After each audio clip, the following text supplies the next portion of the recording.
shall be as the giving up of the ghost. So God says there is hope for a man that takes off iniquity away from his life. When a man takes away iniquity, say there is hope. When righteousness brings hope, means iniquity makes a person what?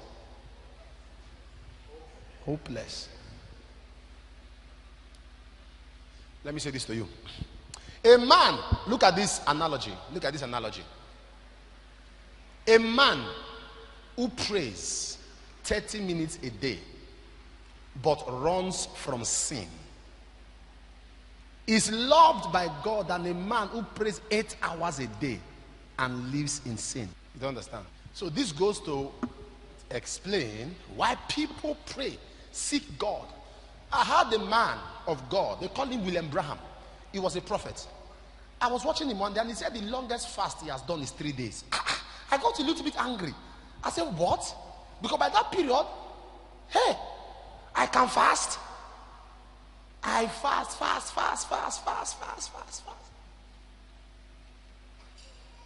I fast. I couldn't wear anything. There was nothing I could wear. I couldn't wear native. I couldn't wear suit. I couldn't wear long sleeve. I couldn't wear anything. I fasted. I became like this. I fast. This man operated a dimension that one day, let me tell you 2-3 things that happened. One day he was in a car and the car broke down because the engine knocked. And he said, Lord Jesus, brand new engine.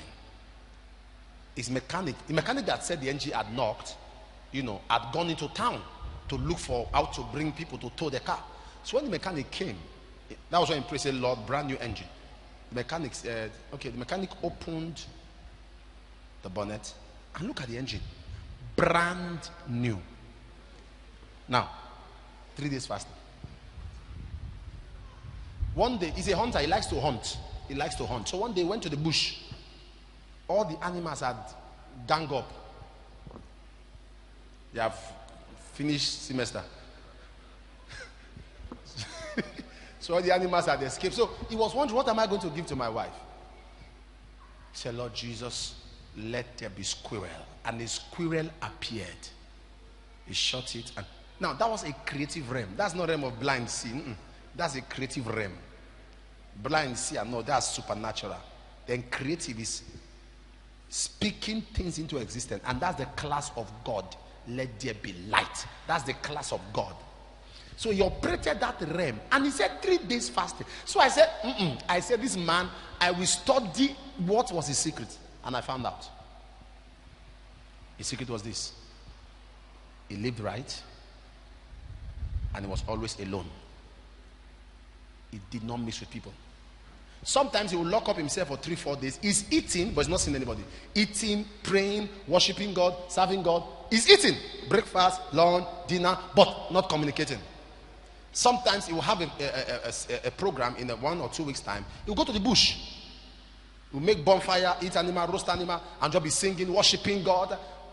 And I discovered the easiest way to get close to God is to get away from people. Did you hear something? My wife said something one day, we were talking, and he said, Kai, my husband, this kind of life you came is very funny. I said, why? He said, thank God you are a pastor. He said, the life you are living is like you don't want anybody. You just want to be on your own. That's my life. If I'm in my house, I want to be in the room. I don't like, just go, just leave me. If I hear the knock on my door, it's like, oh, who is that? When you want to get access to God, you want to enjoy God. Must be somebody, your friends must be few. Of course, if you have too many friends, you cannot walk in the power of God. Once you have many friends, any man or woman of power has few friends. Once you have too many friends, you cannot walk in power.